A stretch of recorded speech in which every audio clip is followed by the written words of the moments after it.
يا أيها الذين آمنوا إذا نودي للصلاة من يوم الجمعة فاسعوا إلى ذكر الله وذروا البيع. إن الحمد لله نحمده ونستعينه ونستغفره ونؤمن به ونتوكل عليه ونعوذ بالله من شرور أنفسنا ومن سيئات أعمالنا. من يهده الله فلا مضل له ومن يضلل فلا هادي له، وأشهد أن لا إله إلا الله وحده لا شريك له، وأشهد أن محمدًا عبده ورسوله. أعوذ بالله السميع العليم من الشيطان الرجيم. بسم الله الرحمن الرحيم. يا أيها الذين آمنوا اتقوا الله حق تقاته ولا تموتن إلا وأنتم مسلمون. يا أيها الناس اتقوا ربكم الذي خلقكم من نفس واحدة وخلق منها زوجها وبث منهما رجالا كثيرا ونساء، واتقوا الله الذي تساءلون به والأرحام إن الله كان عليكم رقيبا. يا أيها الذين آمنوا اتقوا الله وقولوا قولا سديدا يصلح لكم أعمالكم ويغفر لكم ذنوبكم، ومن يطع الله ورسوله فقد فاز فوزا عظيما. أما بعد، فإن خير الحديث كتاب الله، وخير الهدي هدي محمد صلى الله عليه وسلم، وشر الأمور محدثاتها، وكل محدثة بدعة، وكل بدعة ضلالة، وكل ضلالة في النار. ساری تعریفیں، بزرگی و بڑائی اس وحدہ لا شریک لہ کے لیے لائق و زیبا ہے، جس نے ہمیں اسلام جیسی ایک عظیم نعمت عطا فرمائی۔ درود و سلام و تمام انبیاء و رسول پر، خصوصاً خاتم النبیین جناب مصطفیٰ محمد صلی اللہ علیہ وسلم پر، آپ کے صحابہ، اہل بیت، تابعین، تبع تابعین، سلف صالحین پر، اور ان سارے مسلمانوں پر جنہوں نے آپ صلی اللہ علیہ وسلم کی احسان کے ساتھ پیروی کی۔ میرے بھائی اور بزرگوں، نوجوانوں، عزیز بچوں اور محترم خواتین، آج جمعہ کے اس مبارک موقع پر میں امن و امان ایک عظیم نعمت کے تعلق سے آپ کے سامنے کچھ باتیں عرض کروں گا۔ اللہ سے دعا ہے کہ اللہ تبارک و تعالیٰ مجھے کہنے اور عمل کرنے اور آپ کو سننے اور اس پر عمل کرنے کی توفیق عطا فرمائے۔ اللہ تبارک و تعالیٰ نے قرآن مجید میں اور اللہ کے نبی کریم صلی اللہ علیہ وسلم نے اپنے اقوال میں امن کے تعلق سے، سیکیورٹی کے تعلق سے بہت ساری باتوں کا تذکرہ کیا ہے۔ آج کے اس دور میں، اور چونکہ ابھی قریب میں ہی کشمیر میں پہلگام میں ایک انسیڈنٹ ہوا، ایک واقعہ ہوا جس نے ساری انسانیت کو جھنجھوڑ دیا۔ اس واقعے کو، اور بدقسمتی یہ ہے کہ ہر ٹیررسٹ کے واقعے کو مسلمانوں کے ساتھ جوڑ دیا جاتا ہے، حالانکہ یہ ایک بہتان عظیم ہے۔ ہو سکتا ہے کہ نام نہاد مسلمان جنہوں نے بھی دہشت گردی کا حملہ کیا ہو، نام کے طور پر یا ان کا نام مسلمان ہو، انکوائری، تحقیقات بہرحال جاری ہیں، اور دیکھا یہ گیا ہے کہ اکثر ایسے جو واقعات ہوتے ہیں، واقعات غیر مسلم افراد کے ذریعے انجام دیے جاتے ہیں، یا کچھ مسلمان جو نام کے ہوتے ہیں، جنہوں قرآن اور حدیث کی تعلیم نہیں ہوتی ہے، انہیں استعمال کیا جاتا ہے پیسہ دے کر، لالچ دے کر۔ تو میں نے مناسب سمجھا کہ اس قسم کے واقعات کے تعلق سے ہمارا کیا رویہ ہونا چاہیے، ہماری کیا فکر و سوچ ہونی چاہیے، وہ آپ کے سامنے ذکر کروں۔ سب سے پہلی بات یہ ہے کہ کسی بھی مذہب میں، کسی بھی قوم، خواہ وہ کتنی ہی گری قوم ہو، یا وہ کسی مذہب کو نہ مانتی ہو، ناستک ہو، دہریہ ہو، کوئی بھی قوم، کوئی بھی مذہب اس قسم کے واقعات کی ہمت افزائی نہیں کرتا ہے، اسے برا سمجھتا ہے۔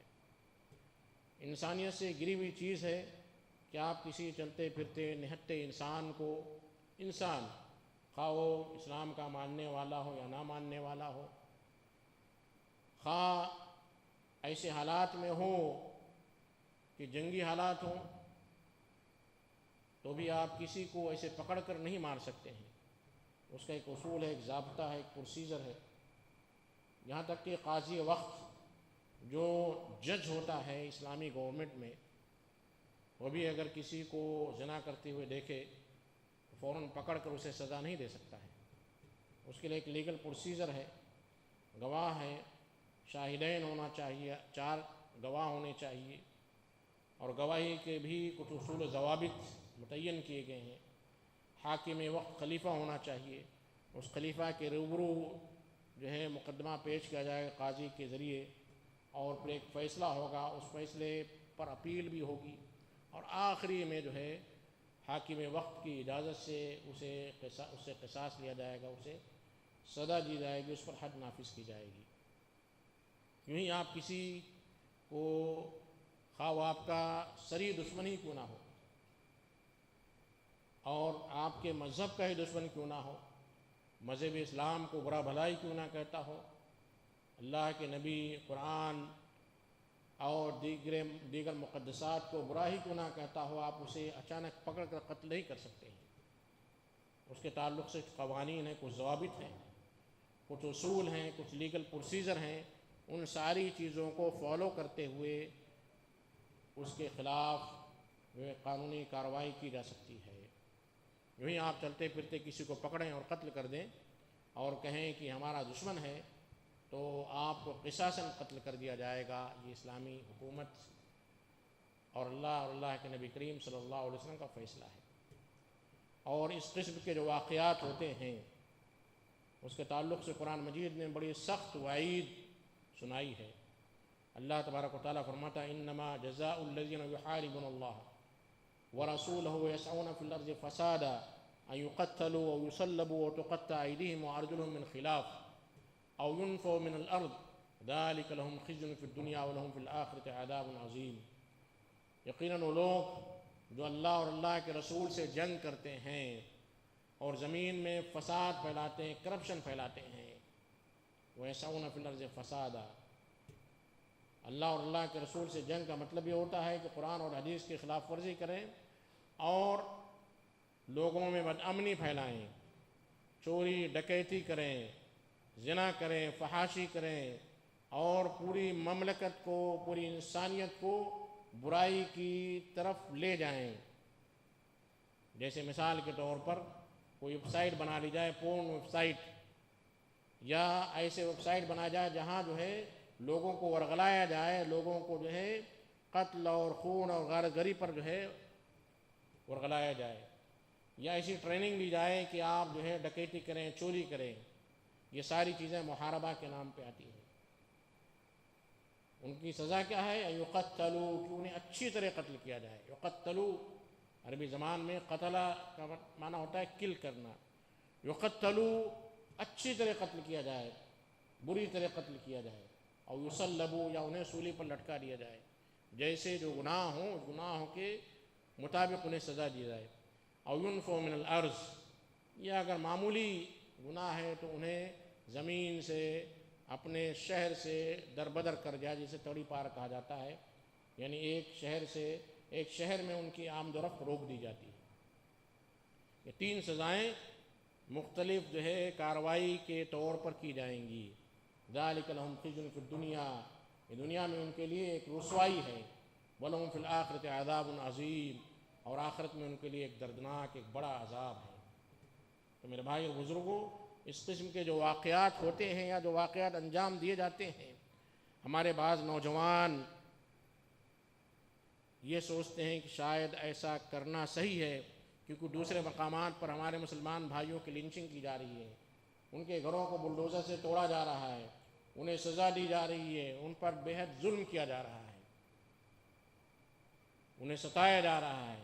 تو اب آپ جائزہ لیجئے کہ جو آپ پر ظلم کر رہا ہے، جو آپ کے گھروں پر بلڈوزر چلا رہا ہے، جو آپ کی لنچنگ کر رہا ہے، وہ اگرچہ کہ اسی قوم کا ہے لیکن انڈیویجول الگ ہیں، افراد الگ ہیں، ان کی شناخت الگ ہے.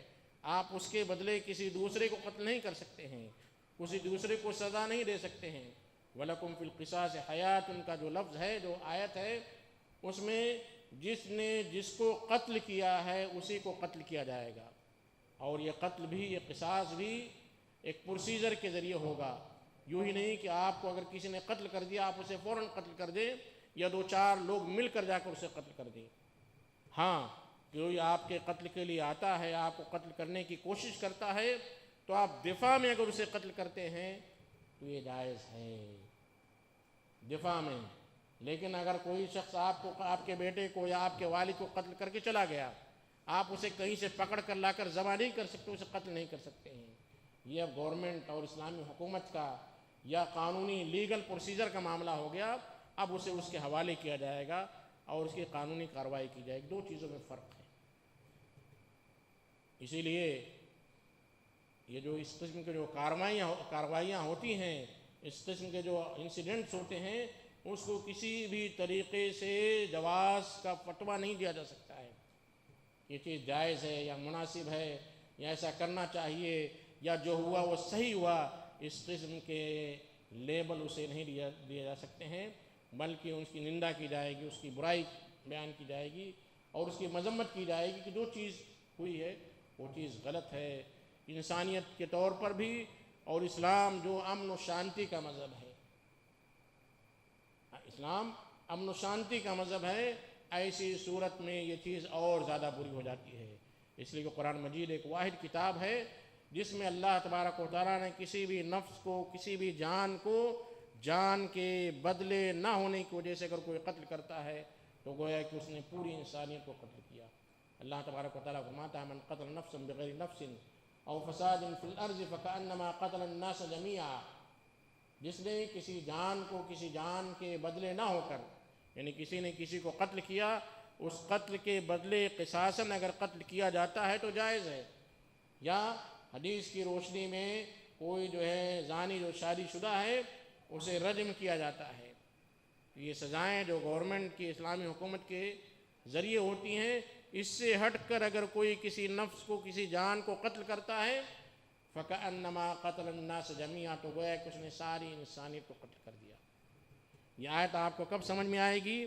جب آپ کے کسی عزیز کو قتل کر دیا جائے یا کسی عزیز کے ساتھ یہ واقعہ ہو جائے. جب کسی کا شوہر انتقال کر جاتا ہے تو بیوی کہتی کہ میری دنیا ختم ہو گئی.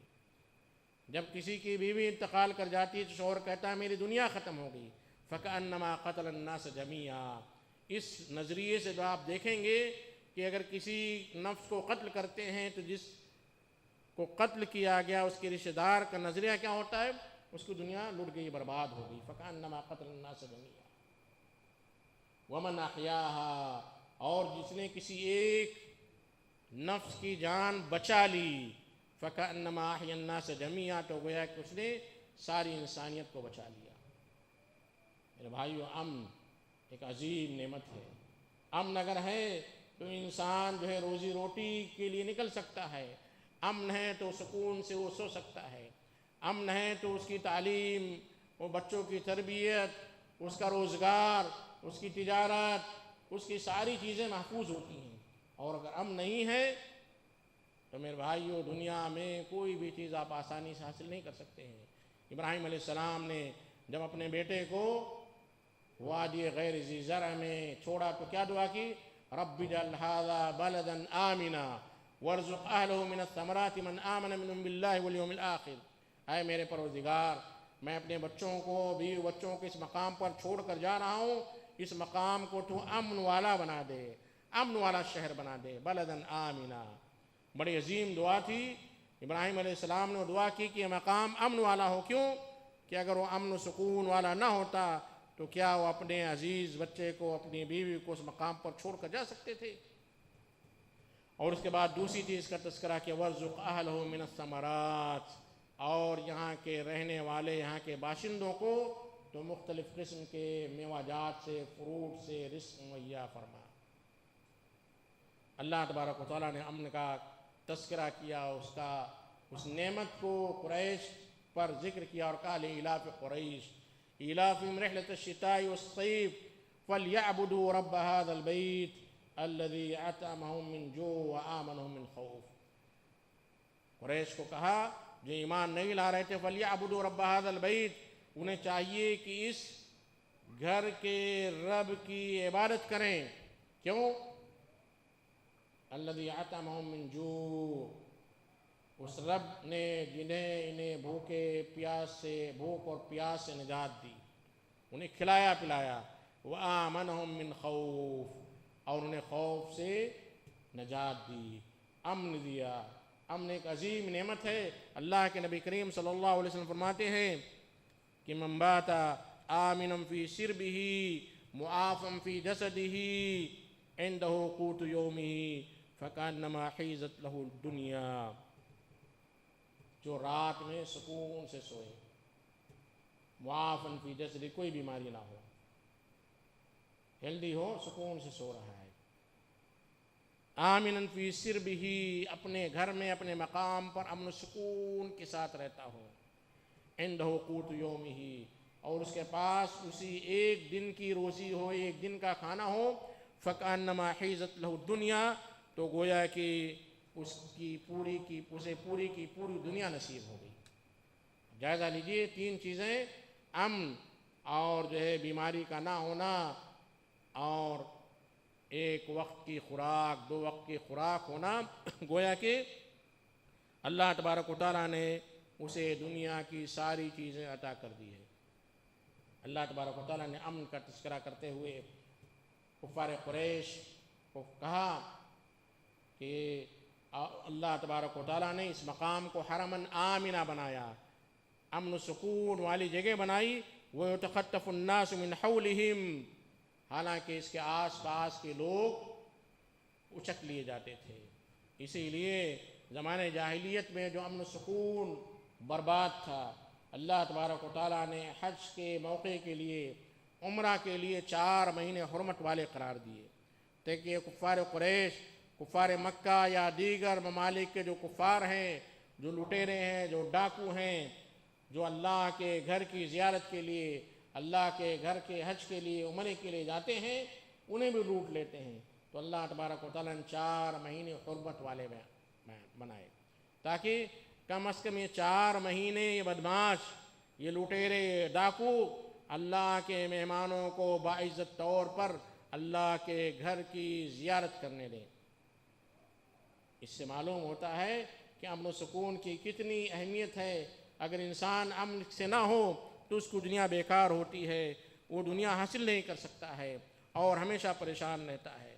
اللہ کے نبی کریم صلی اللہ علیہ وسلم نے عمومی طور پر ساری انسانیت کے قتل کو حرام قرار دیا، ساری انسانیت. اور پھر قرآن مجید میں اللہ تبارک و تعالیٰ نے قتل مسلمان کے قتل کے تعلق سے بڑی سخت وعید نازل کی. ایک عمومی طور پر من قتل نفسا بغیر نفس، جس نے کسی بھی جان کو، خواہ وہ مسلم ہو یا غیر مسلم ہو، مسلمان ہو یا مسلمان نہ ہو، کسی بھی جان کو قتل کیا، فَكَأَنَّمَا قَتَلَ النَّاسَ جَمِيعًا، تو گویا کہ اس نے ساری انسانیت کو قتل کیا. پھر اس کے بعد خصوصی طور پر قتل مومن کے تعلق سے اللہ تبارک و تعالیٰ فرماتا ہے وَمَنْ قَتَلَ مُؤْمِنًا مُتَعَمِّدًا فَجَزَاؤُهُ جَهَنَّمُ خَالِدًا فِيهَا وَغَضِبَ اللَّهُ عَلَيْهِ وَلَعَنَهُ وَأَعَدَّ لَهُ عَذَابًا أَلِيمًا. عمومی طور پر قتل بری چیز ہے، اس کے لیے بھی قصاص ہے، لیکن اگر کوئی شخص کسی مسلمان بھائی کو قتل کرتا ہے، مومن کو، ہمارے شہر حیدرآباد میں آپ جو ہے نیوز دیکھیے، جائزہ لیجئے، معلوم ہوتا ہے کہ ہر ہفتے 2-4 قتل ہو جاتے ہیں معمولی باتوں پر. کوئی پارکنگ کے بارے میں ہو جاتا ہے، کوئی کسی پراپرٹی پر زبردستی قبضہ کرنا چاہتا ہے، کوئی کسی سے جو ہے لین دین قرض لیا ہوا، معمولی سی باتوں پر ایک دوسرے پر قتل کر دیتے ہیں. کسی کے جو ہے خاندانی رشتوں میں، میاں بیوی میں کوئی تناؤ، کوئی جھگڑا ہے، تو اس کے رشتہ دار مل کر شوہر کو قتل کر دیتے ہیں، یا بیوی کے رشتہ دار مل کر شوہر کو قتل کر دیتے ہیں، یا شوہر کے رشتہ دار مل کر بیوی کے رشتہ داروں کو قتل کر دیتے ہیں. بہت سارے واقعات ہوتے ہیں. گزشتہ سال منصف میں ایک رپورٹ آئی تھی، اور یہ مذاقاً لکھا گیا تھا کہ شہر حیدرآباد کا نام قتل آباد رکھ دیا جائے، اتنے زیادہ قتل۔ حالانکہ اللہ تبارک و تعالیٰ فرماتا ہے من قتل مؤمنا متعمدا، جس نے کسی ایک مومن کو جان بوجھ کر قتل کر دیا، متعمدا عمدن، غلطی سے قتل، آپ گاڑی چلا رہے تھے، ایکسیڈنٹ ہو گیا اور جو ہے اس کی جان چلی گئی، یا کھیل رہے تھے مذاق میں کسی کو آپ نے گھونسا مار دیا، اس کی وفات ہو گئی کھیل کھیل میں، اسے قتل غیر عمد کہا جاتا ہے۔ یا آپ نے کسی کو ایک تھپڑ مارا اور جو ہے ختم ہو گیا، حالانکہ آپ کی نیت اسے قتل کرنے کی نہیں تھی۔ قتل عمد کہتے ہیں جس کو آپ قتل کی نیت سے قتل کرتے ہیں۔ اللہ تبارک و تعالیٰ فرماتا ہے فجزاؤہ جہنم، اس کا ٹھکانہ جہنم ہے۔ مومن کو قتل کرنے والے کا ٹھکانہ جہنم ہے۔ جہنم کی دو صفتیں آتی ہیں، ایک صفت ہے جو عمومی مسلمانوں کے لیے بھی ہے، جو گنہگار مسلمان ہیں، جو اللہ اور اللہ کے رسول کی نافرمانی کرنے والے ہیں، ان کو بھی جہنم ملے گی، لیکن خالداً فیہا نہیں ہوگا، ہمیشہ ہمیشہ نہیں رہیں گے اس میں، بلکہ اپنی سزا کاٹنے کے بعد، جیسے جیل میں سزا کاٹتے ہیں، سزا کاٹنے کے بعد باہر آتے ہیں، بری ہو جاتے ہیں اور گورنمنٹ انہیں چھوڑ دیتی ہے، تو ایسے گنہگاروں کو جہنم میں داخل کیا جائے گا، اور جب گناہوں کی سزا بھگت چکیں گے پھر انہیں جہنم سے نکال کر جنت میں داخل کر دیا جائے گا، یہاں تک کہ آخری شخص جس کے دل میں رائی کے دانے کے برابر بھی ایمان ہو وہ بھی انشاءاللہ العزیز جنت میں جائے گا۔ جہنم کی دوسری صفت بیان کی خالداً فیہا، اور یہ صفت قرآن مجید کی یہ خاص اصطلاح ہے، یہ صرف اور صرف کفار اور مشرکین کے لیے ہے، کفار اور مشرکین جو ہمیشہ ہمیشہ جہنم میں رہیں گے۔ قتل مومن کے تعلق سے اللہ تبارک و تعالیٰ خالداً فیہا، جس نے کسی مومن کو جان بوجھ کر قتل کر دیا فجزاؤہ جہنم خالداً فیہا، وہ ہمیشہ ہمیشہ اس میں رہے گا۔ بات یہاں تک واضح ہو چکی تھی، اس سے آگے اور سزا کی ضرورت نہیں تھی، لیکن اللہ تبارک و تعالیٰ نے مومن کے قتل کے تعلق سے اور آگے جو سزائیں بیان کی۔ وغضب اللہ علیہ، اس پر اللہ کا غضب نازل ہوگا، ولعنہ، اور اس پر اللہ کی لعنت ہوگی۔ چار چیزیں بیان کی گئی، وجزاؤہ جہنم خالداً فیہا، وغضب اللہ ولعنہ، اور اس پر بھی اکتفا نہیں کیا گیا بلکہ کہا گیا وَأَعَدَّ لَهُ عَذَابًا عَلِيمًا، اور اس کے لیے اللہ نے دردناک عذاب تیار کر رکھا ہے۔ اتنی عظیم حرمت ہے ایک مسلمان کی، ایک مسلمان کے عزت کی، آبرو کی۔ اللہ کے نبی کریم صلی اللہ علیہ وسلم نے حجۃ الوداع میں فرمایا تھا، اللہ کے نبی کریم صلی اللہ علیہ وسلم نے صحابہ کرام سے حجۃ الوداع میں پوچھا ایو من ھذا، ای شہر ھذا، یہ کون سا مہینہ ہے، یہ کون سی جگہ ہے، یہ کون سا مقام ہے۔ ان تینوں چیزوں کو ذکر کرنے کے بعد اللہ کے نبی کریم صلی اللہ علیہ وسلم نے فرمایا سنو، ان دماءکم واموالکم واعراضکم حرام علیکم کحرمت یومکم ھذا فی بلدکم ھذا فی شہرکم ھذا۔ سنو، جس طرح یہ تین حرمتیں جمع ہو چکی ہیں، تین حرمتیں جمع ہوئی اس مقام میں، اس وقت میں، اس جگہ میں، اسی طرح ایک مومن کے مال کی حرمت ہے، ایک مومن کی عزت کی حرمت ہے، ایک مومن کے خون کی حرمت ہے۔ انما دماؤکم واموالکم حرام علیکم کحرمت یومکم ھذا، جیسے آج کا دن جو ذوالحجہ کا دن ہے، 9 ذوالحجہ ہے، عرفہ کا دن ہے، جیسے عرفہ کے دن کی حرمت ہے، اسی طرح مومن کے مال، مومن کی عزت، مومن کے خون کی حرمت ہے۔ فی بلدکم ھذا، یہ مقام حرم والا ہے، حرمت والا ہے، ام القریٰ ہے، حرمت والا شہر ہے۔ وفی شہرکم ھذا، اور یہ مہینہ بھی حرمت والا ہے، ذوالحجہ کا مہینہ ہے۔ یہ تین حرمتیں جمع ہو رہی ہیں، یہ تین حرمتیں جس طرح اکٹھا ہیں، اسی طرح ایک مومن کو اگر آپ قتل کر رہے ہیں تو آپ کو 53 گناہ ملیں گے، 3 جو گناہ ملیں گے۔ میرے بھائی اور بزرگوں، اللہ تبارک و تعالیٰ نے مومن کی حرمت کے ساتھ ساتھ جانوروں کے تعلق سے بھی رحم اور مہربانی کا تذکرہ کیا ہے۔ اللہ کے نبی کریم صلی اللہ علیہ وسلم فرماتے ہیں جب تم میں سے کوئی شخص اپنے جانور کو ذبح کرنا چاہے فَلْيُرِحْ ذَبِيحَتَهُ تو اپنے ذبیحہ کو بھی آرام پہنچائے، ذبیحہ کو، جانور کو بھی آرام پہنچائے۔ اور اس کا طریقہ اللہ کے نبی کریم صلی اللہ علیہ وسلم نے فرمایا کہ جب آپ جانور کو ذبح کرنے چاہتے ہیں تو اپنی جو ہے چھری کو تیز رکھیں تاکہ جلدی سے جو اس کی جان نکلے۔ ایسا نہیں کہ چھری تیز نہیں اور آپ جو رگڑے چلے جا رہے ہیں، جانور کو تکلیف ہو رہی ہے اور جانور پریشان ہو رہا ہے، تڑپ رہا ہے۔ اسلام یہ رحمت کا مذہب ہے، وَمَا أَرْسَلْنَاكَ إِلَّا رَحْمَةً لِّلْعَالَمِينَ۔ اللہ تبارک و تعالیٰ نے اللہ کے نبی کریم صلی اللہ علیہ وسلم کے تعلق سے فرمایا کہ ہم نے آپ کو سارے عالم کے لیے، عالمین کہتے ہیں جنوں کی دنیا، انسانوں کی دنیا، جانوروں کی دنیا، پرندوں کی دنیا، سارے جو عالم کو اللہ کے نبی کریم صلی اللہ علیہ وسلم کو رحمت بنا کر بھیجا گیا ہے۔ اللہ کے نبی کریم صلی اللہ علیہ وسلم ساری امت کے لیے ہی نہیں بلکہ سارے عالم کے لیے رحمت تھے، اور یہ رحمت والا مذہب، یہ رحمت والی قوم کسی ناجائز کام کو انجام نہیں دے سکتی ہے، کسی انسان کو بے وجہ قتل نہیں کر سکتی ہے، کسی انسان کی بے وجہ جان نہیں لے سکتی ہے۔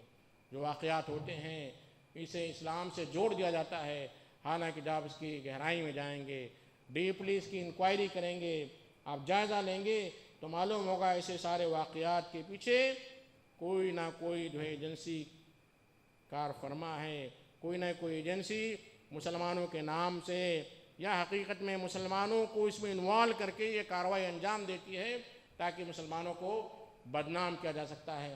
حالانکہ اسلام اس قسم کی ساری کارروائی سے بری ہے، مسلمان اس ساری کارروائی سے بری ہے۔ ہر مسلمان اس واقعے سے غمزدہ ہے، تکلیف زدہ ہے، تکلیف محسوس کرتا ہے اور اس کی مذمت کرتا ہے۔ میں ہمارے نوجوانوں کو اور ہمارے دیگر بھائیوں کو اس بات کی تلقین کرتا ہوں، اس بات کی نصیحت کرتا ہوں کہ اس قسم کی جو بھی کارروائی ہے آپ کو اس سے تکلیف ہونی چاہیے، آپ کو اس کی مذمت کرنی چاہیے۔ گرم جوش کی وجہ سے، گرم خون کی وجہ سے، اسلامی تعلیمات کی جو ہی صحیح تربیت نہ ہونے کی وجہ سے آپ کسی بھی طریقے سے ایسی کارروائی کا جواز نہیں ڈھونڈ سکتے ہیں، ایسی کارروائی میں ملوث نہیں ہو سکتے ہیں، ایسی کارروائی کو آپ کسی بھی طریقے سے صحیح نہیں کر سکتے ہیں۔ میں اللہ تبارک و تعالیٰ سے دعا کرتا ہوں کہ اللہ تبارک و تعالیٰ اسلام اور مسلمانوں کو اس قسم کی بدنامیوں سے بچائے۔ اس قسم کے کارنامے جو لوگ انجام دے رہے ہیں، اے اللہ انہیں صحیح راستے کی توفیق عطا فرما، انہیں صحیح فکر دے، انہیں صحیح سوچ دے، ہمارے نوجوانوں کی حفاظت فرما۔ ہمارے وہ نوجوان جو بلا وجہ اس قسم کی کارروائی کے نام پر جیلوں میں بند ہیں، اے اللہ انہیں آزاد کرنے کی کوئی سبیل عطا فرما۔ اقول قولی ھذا واستغفر اللہ لی ولکم ولسائر المسلمین من کل ذنب فاستغفروہ انہ هو الغفور الرحیم۔